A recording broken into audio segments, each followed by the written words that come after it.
ચાંસદ ગુજરાતનું એક નાનું ગામ, પરંતુ વિશ્વ માટે પવિત્ર ભૂમિ। 7 ડિસેમ્બર 1921ના રોજ અહીં એક દિવ્ય આત્માનો અવતર થયો, શાંતિલાલ પટેલ, જે આગળ જઈ પ્રમુખ સ્વામી મહારાજ તરીકે જાણીતા બન્યા। શાંતિલાલ બાળપણથી જ ભક્તિ અને સેવા પ્રત્યે વિશેષ રુચિ ધરાવતા। માત્ર 17 વર્ષની ઉંમરે સંસારિક જીવન છોડીને બોચાસણવાસી અક્ષર પુરુષોત્તમ સ્વામિનારાયણ સંસ્થા બેપ્સમાં પ્રવેશ કર્યો।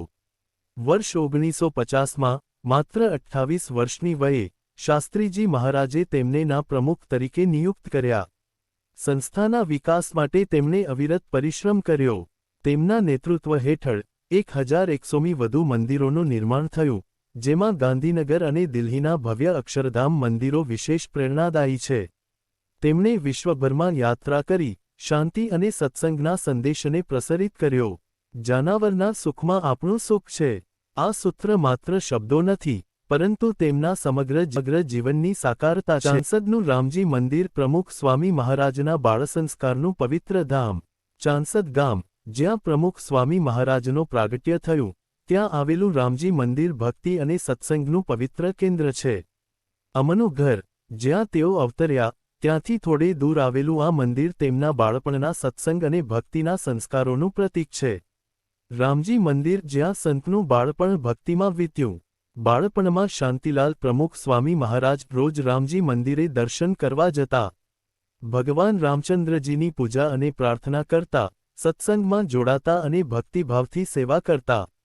તેમની નિસ્વાર્થ ભક્તિ અને નિયમિત સત્સંગ તેમના જીવનના પ્રારંભિક વર્ષોથી સ્પષ્ટ દેખાતા।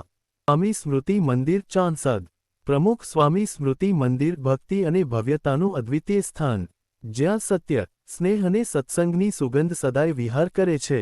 સાદગી અને સમર્પણનું તીર્થધામ, સેવા અને સંતત્વનું પાવન પ્રતીક। ભગવાનની ઈચ્છા એ જ મારી ઈચ્છા, જીવનનો સાર। આ મંદિર ભક્તજનો માટે શાંતિ, સંસ્કાર અને સત્સંગનું ચિક્કા કેન્દ્ર છે, જ્યાં પ્રમુખ સ્વામી મહારાજના જીવન અને સંદેશો સદાય સજીવ રહેશે। સંસ્થાને આગળ વધારવી ચાંસદનું એક મહત્વપૂર્ણ તીર્થ છે નારાયણ સરોવર। આ પવિત્ર સરોવર પ્રમુખ સ્વામી મહારાજના જન્મસ્થળ નજીક આવેલું છે અને ભક્તો માટે શ્રદ્ધાનું કેન્દ્ર છે। નારાયણ સરોવર ચાંસદનું પવિત્ર તીર્થ। નારાયણ સરોવર ચાંસદમાં આવેલું એક આધ્યાત્મિક સ્થળ છે, જ્યાં ભક્તો શાંતિ અને સત્સંગનો અનુભવ કરે છે।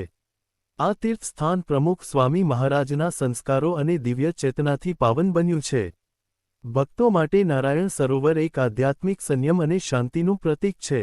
અહીં પ્રાર્થના અને સત્સંગ થકી આત્મિક શાંતિ અને દિવ્ય અનુભવ થાય છે। એક પ્રસંગે ભારતના ભૂતપૂર્વ રાષ્ટ્રપતિ ડૉ. અબ્દુલ કલામ અને તે સમયના ગુજરાતના મુખ્યમંત્રી શ્રી નરેન્દ્ર મોદી બાપાના આશીર્વાદ લેવા આવ્યા। જેમ જ તેઓ પ્રમુખ સ્વામી મહારાજ પાસે આવ્યા, એમણે નમ્રતાથી પ્રણામ કર્યા। સ્વામીજીએ પણ પ્રેમપૂર્વક આશીર્વાદ આપ્યો। અબ્દુલ કલામ: સ્વામીજી, તમે વિશ્વમાં શાંતિ અને પ્રેમનો સંદેશ આપી રહ્યા છો। આજે મને આપની પાસે એક સવાલ પૂછવો છે, એક દેશને કેવી રીતે આત્મનિર્ભર અને આધ્યાત્મિક રીતે મજબૂત બનાવી શકાય? પ્રમુખ સ્વામી: કલામ સાહેબ, દેશ ત્યારે મજબૂત બને જ્યારે તેનો દરેક નાગરિક ઈમાનદાર હોય, શ્રદ્ધાળુ હોય અને સંસ્કારી બને। જે ઘરમાં ધર્મ અને આદર્શ હોય, ત્યાં દેશની શક્તિ આપમેળે વધી જાય। શ્રી નરેન્દ્ર મોદી વિચારીને: સ્વામીજી, તમે સાચું કહ્યું। આજે જો યુવાનોને સારા સંસ્કાર આપવામાં આવે, તો દેશના ભવિષ્ય માટે આ અમૂલ્ય મૂડી બની શકે। પ્રમુખ સ્વામી: હા, અને તેની સાથે ત્યાગ અને સેવાભાવનું મહત્વ પણ છે।